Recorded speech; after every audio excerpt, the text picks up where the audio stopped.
Hello guys, welcome to our YouTube channel, and today we are going to learn how to remove multi-account login on Instagram.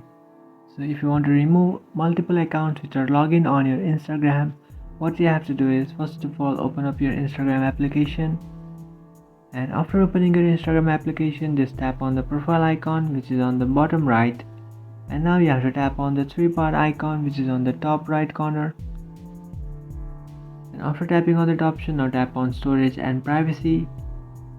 And now you have to tap on the first option, accounts center. And after tapping on account center, you have to scroll a bit down, and here you can find accounts. Just tap on account.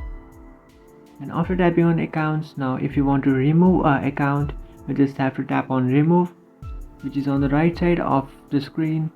So if you want to remove that, just tap on remove, or you can also add an account if you like. So to add an account, just tap on add accounts and then enter the password and username of that account, and you will add that account. So that's it guys, this is how to remove multiple accounts login on Instagram. If you think this video was helpful, don't forget to like and subscribe to our channel. If you have any doubts, feel free to comment below. Thanks for watching.